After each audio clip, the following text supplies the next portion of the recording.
Hello. Tonight, I'm going to talk about my mother. Next week on September 11th, we all remember that date. She passed away a year ago. I don't really speak too much about her, only with few people. Because what happened after her passing was that I established a direct connection to her. I talked to her every day, all the time. The first weeks after her passing, I would cry. When I would go to bed and I would wake up crying. I still cry sometimes when I think of her, but not because I'm sad, and obviously I do miss her, but because every time I think of her, she has shown me the way to eternal love, and she has lately shown me the way to God, but not the God that we think that is this big man, like taking charge of everything and who is at fault for the things that are not working, and the guy that everybody's praying to, like hoping that he's gonna hear to each one of them. No, that's not God. But I realize that God is just a divine spirit. It's a spark. It's the light that makes me be alive. And for as long as I was looking for him and seeking his grace, or her grace, because, with this gender thing these days, you don't want to be incorrect. That was a joke. His God has always been a his, whether you like it or not. But anyway, I'm not going to get out of my lane. Just wanted to be funny. So this relationship to this divine spark has been something that I actually never felt before. I could feel this spark when I'm creating, when I'm actually in my own flow, when I'm drawing or I'm designing something specifically, even when I'm writing or meditating. I just feel that I'm so aligned and connected to the wavelength of Mother Earth. But when I was trying to seek his grace, it was always this inability to feel really connected. Although in my mind I felt that I had a connection, but in my heart I didn't. And this year I just feel it in my heart, because it makes me almost cry. It's just such a beautiful feeling. And when I say that my mother gave me the connection to God, it's because I actually speak to her and she speaks back to me. Yeah, I know it sounds weird, but she does. She does. I ask her questions. I'm very direct, I'm a very curious person, so I always go straight to the point and I say, hey, Mom, what would I need to do in order to do this? I mean, how would you suggest that I do this? And she always answers, or I believe so, but I know that it's coming directly from her guidance. Because when she speaks back to me, it's with such amount of wisdom and an attachment and complete acceptance of what I'm asking, and there's no distortion in the answer. It's just so beautiful. So what are the typical things that I ask my mom? Okay, so I'm gonna go back to around the time she died. I was feeling her every day, all the time. I used to carry her photo with me, an old photo of her before she got married. She must have been 18, 19 years old, and she's very, dressed up, probably going about town, and somebody took a picture of her. So years ago, when she was just getting old and she was getting Alzheimer's, she just one day she said, why don't you take something with you so you remember me? And I will say, Mom, I don't need to remember you with a picture, but I'm so happy that she insisted, because I'm not too attached to things. So I just brought that that picture that is still in the same frame, very baroque frame. And it's there in front of me next to my computer, and she's just looking at me the whole time. I have another picture of her by the side, but that's more like a funny picture of her. In 1989, we did take a trip to what was East Germany, had been invited by the communist government because she was a pedagogue. And she invited me to come along with 2 or 3 other friends that they were pedagogues as well. We had a blast. I was living in Greece, and I remember that trip being one of the most fun times in my life with my mom, because one thing that I remember my mom is she was extremely mischievous. She was very avant-garde. She was taking always 3-4 steps ahead of everybody. She was always coming up with these genius ideas, and then she will, like when she would get caught about something, she would just laugh and crack up just like complete a big laughter. And I would go like, Mom, and she goes like, what? She was just shameless. But on the other side, she had this other part that she was a very Virgo energy about like keeping things in order and being humble to a certain degree, and wanted to be of service. Her moon is in Virgo, and actually her moon and her Neptune are connected to my Pluto Uranus conjunction. So I always felt this very strong connection to her, something that it was inevitable, like almost fated. Obviously she was my mother, it was definitely fated. Anyway, I was talking about after she died, I was just connecting with her, and around 2 months after her death, one day it's not that I stopped feeling her, but I was not feeling her presence that much, and I got a little bit anxious about it. So I did ask her, are you around? Like, where are you, Mama? I cannot feel you as much. And she said, do you really want to get in touch with me? And I said, yes. And she said, call your siblings. I was like a mic drop there. It was so beautiful she said that, because she was right. If I want to be in touch with her, I can call any of my siblings. They're also part of her. I told that to my brother, and we would just wept together that day. That was around 2 months after my mom's death. I don't really speak to my other 2 siblings. That's not a story I'm not going to tell right now. I do speak to my brother, and sometimes I send him funny images of my mom. My mom was not very tall, like so in Spanish we'll call her like little midget. She was really short, but she was fun looking. Like she was very whimsical. So I have all these pictures of her like making faces, and they usually pop on my iPhone, like, remembering 5 years ago, something like that. And so sometimes when she appears, she shows this funny face, always making grimaces. Like that's what she was always doing.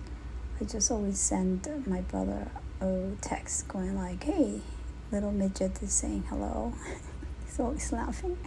So we always make fun with my mom. I mean, I grew up making fun of her. I grew up listening to my father making fun of her. I grew up my mom making fun of us. And so humor has always been like a connective tissue in my house.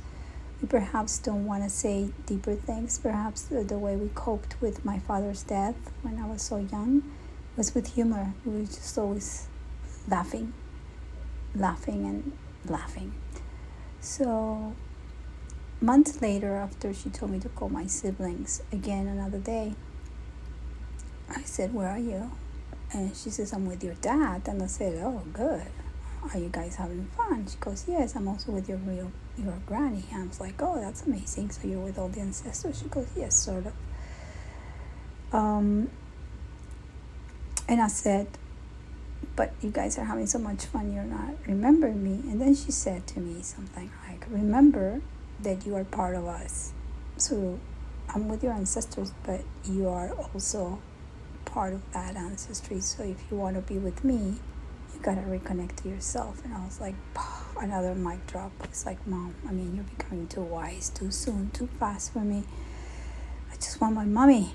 I just want the human. But obviously I cannot have her back because the human left, and what I'm left with is with her spirit.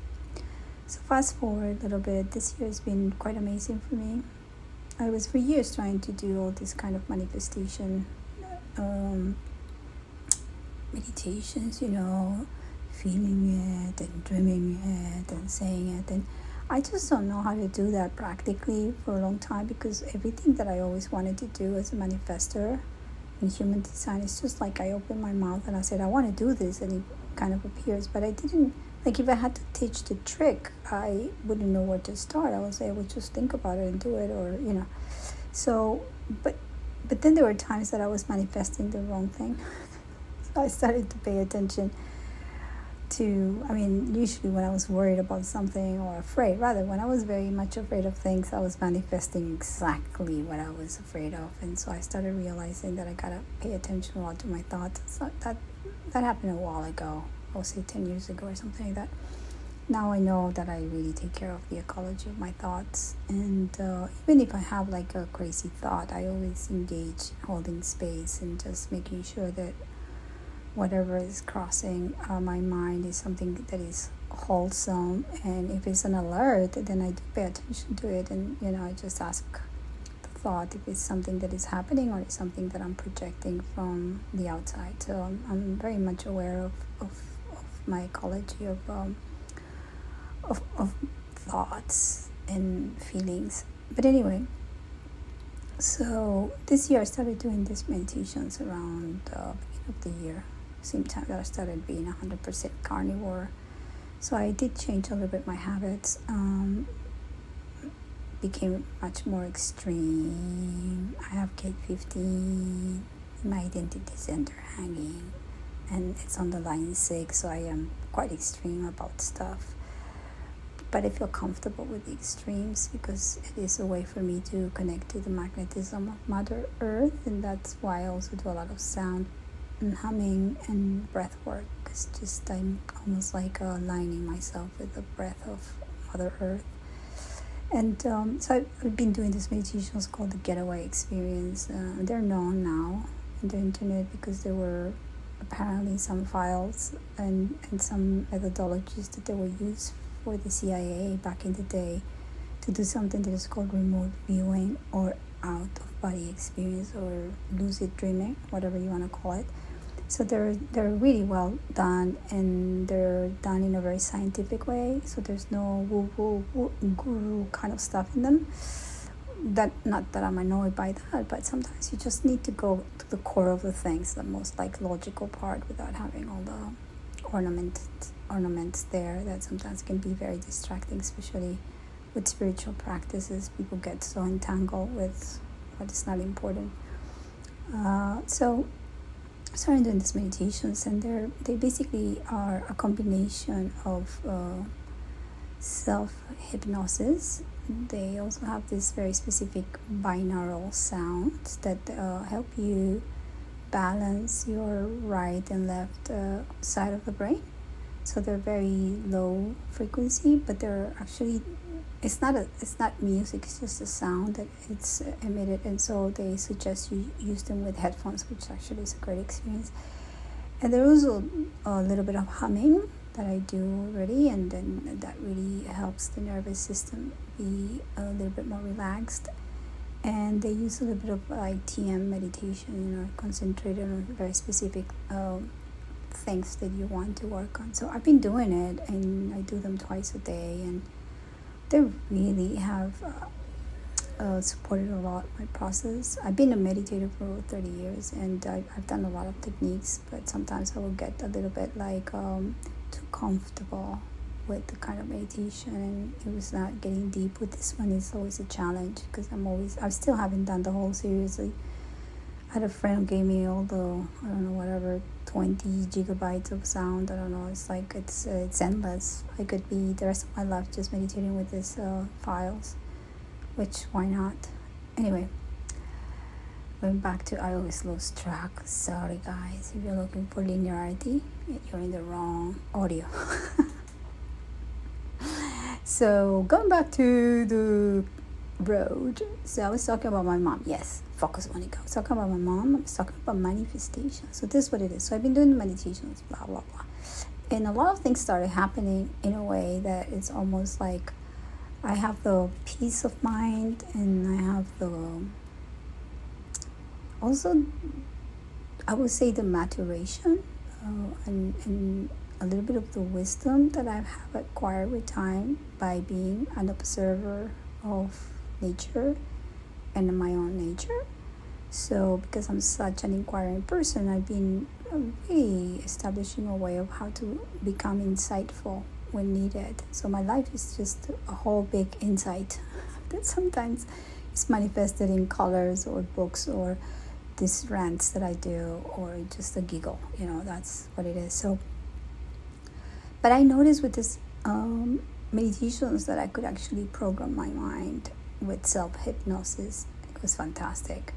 So throughout that, like every time that I go into meditation, I make a prayer. Like I dedicate it, and I guess to who I dedicate this all the time, to my mama, because I want to connect with her. So I always connect with her, and I connect with my father, my grandmother, and my other grandmother. And sometimes I do calls with the archangels, which are like a very important energy up in another realm, let's say another dimension. And they're the guardians of like the four cardinal points of the earth, but that's another story right now. So I connect to them, and so it's been amazing, because throughout these connections with my mom through the meditations, she's been giving me even more messages that are very, very explicit about explicit dates, things. It's almost like having a secretary up in heaven or an assistant that is kind of reminding me, like a calendar, like, oh, and this is going to happen. So not long ago, I can't remember if it was last month or probably 2 months ago, but it was some weeks ago. I'm there deep in meditation, and it just comes to me as a feeling, very, very strong feeling. And even her voice and her image is very present. And she says, every time that you want to connect to me, you must know that you're connected to your own self and you're connected to God. And I say, what? She says, yes, my memory, my spirit is the same as the spirit of God. So anytime that you connect with me, you're connected to God. Oh, and I cried so much because I thought it was very beautiful. And I actually felt it. And that's where the trick is. It's like you feel it and you know that there's no way back. I know how it feels. So what has happening is, like, I started to be very precise about what I wanted, and started to make strategies that I never done before, because I kind of like, I'm very intuitive. So I'm like, oh, who cares? I'm just going to figure it out last minute. And then I thought, wait, why don't we do it differently? Instead of figuring things out the last minute, why don't we kind of like make a list and look at the things that might be needed? And yeah, I can still improvise, but wouldn't it be more, I don't know, effective if I have a plan and then I kind of improvise it, but we already have a plan? So I've been doing that, and it's been amazing, because the things that I've been listing of what I want, that they're all happening, and they're all happening at the same time, and I'm not even surprised. So manifestation is coming through the love, eternal love, that my mother reminded me that I am. Last thing that I'm going to say today happened. It was so beautiful this morning. So just before the meditation, I did my prayer that I want to connect with her. And when I'm just about to get into the humming part, I felt like a movement of, as if was somebody was like wanted to say something. So it was like moving, part of my t-shirt. Like, like when kids, they want the attention of their moms, and they're just kind of pulling the shirt or the blouse or whatever, the dress. And I turned around and I saw myself being, I would say 2 or 3 years old, little Monica. And she said, can I be in the meditation too? And I said, of course you can. Oh, baby, you don't want to be excluded. She goes, no, we have to be all together in this one. I want to be part of all these dreams. I want to be part of all the manifestation. I want to be part of everything, because I'm already part of you, like mom is and like God is. So I'm saying this with a lot of humility. I'm not pretending anything. I might sound whatever, I don't care how I sound, but it is true coming from my heart. And I'm gonna close saying that I'm in a very good place. I'm gonna celebrate next week that she passed, not with tears but with joy. It's also like a strange date for me because September 10 was the video that I made from the Tower 1 of the World Trade Center back in 2001 when I had a studio at the towers. And it was not my time to be dead. Actually, I know people who passed that day. And the video that I did was from the towers the night before. There had been semi-hurricane / very big thunderstorm, and I managed to record that footage and take it with me that night. I was safe because I was still a smoker, so I was reminded that I didn't have any cigarettes. My ex-husband didn't want to come and bring me cigarettes, so I ended up going and meeting him, and it saved my life. Irony of everything is that my father killed himself in an accident because he went to buy cigarettes, and I was saved from being in the tower in the morning because I was gonna sleep over there. Well, not really sleep over, but I was gonna work until late, so I was saved by that. So when I made the video, because I did have the footage, I made it into a piece. A friend of mine sent me an email those days when she heard the story, and she said, "Monique, I'm so happy you're alive.